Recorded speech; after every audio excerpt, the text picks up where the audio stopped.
Une fois que votre bijou est terminé, qu'il est limé, poncé, poli, prêt à cuire, vous avez plusieurs solutions. La plus simple étant pour un seul bijou bien sûr d'utiliser le chalumeau. Alors pas besoin de gros chalumeaux avec entrée d'oxygène ou je ne sais quoi. Un simple chalumeau de crème brûlée, un chalumeau de cuisine comme celui-ci ou comme celui-ci suffit parfaitement. Attention quand même, ces chalumeaux montent en général à 1300 degrés, sachant que l'argent fond à 960 degrés à peu près. Faites attention, vous pouvez tout à fait faire fondre votre bijou. Ces chalumeaux se remplissent très simplement comme un briquet, grâce à du gaz pour briquet d'ailleurs, comme ceci, en mettant l'embout et en appuyant. Voilà. Une fois que vous avez rempli votre chalumeau, vous le laissez reposer. Pendant ce temps, vous avez une solution simple pour savoir si votre bijou a suffisamment cuit ou non au chalumeau, car ce n'est pas une cuisson scientifique, on ne sait pas à quelle température on cuit son bijou. La solution consiste tout simplement à dessiner le contour du bijou à l'aide d'un crayon gris sur une simple feuille de papier. Si après cuisson, le bijou rentre dans la marque en étant plus petit, c'est qu'il a réduit. Sinon, vous recommencez la cuisson. Pour cuire correctement, il faut impérativement, et là j'insiste, impérativement se mettre dans la pénombre pour mieux appréhender le changement de couleur du métal. Je vais donc éteindre les lumières de l'atelier. Voilà, toutes les lumières sont éteintes, alors il ne faut pas se mettre dans la nuit noire, juste dans la pénombre. Vous allumez votre chalumeau, donc en tournant ici la molette des gaz, puis en appuyant sur l'allumage piézo.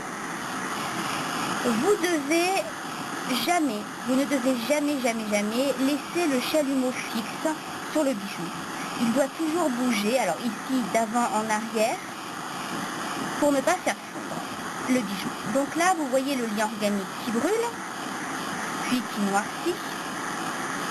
Le bijou blanchit et prend une teinte orangée. Voilà. Vous notez que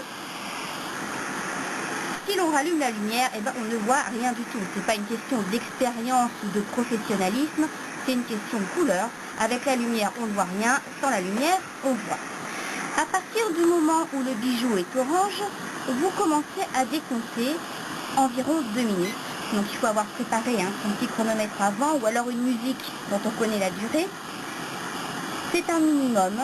On peut faire cuire plus longtemps. Ce qu'il faut faire attention, c'est de ne pas faire cuire trop fort. Donc là, c'est parti pour 2 minutes. Si le bijou blanchit, ou s'éteint, on peut dire l'un ou l'autre, c'est que le chalumeau est trop loin. Donc la cuisson ne se fait plus. Vous devez rapprocher le chalumeau afin qu'il reprenne une bonne couleur orangée, comme ceci. Si au contraire il devient brillant, c'est que vous êtes trop près, trop fort et ça risque de fondre. Donc là, vous reculez le chalumeau.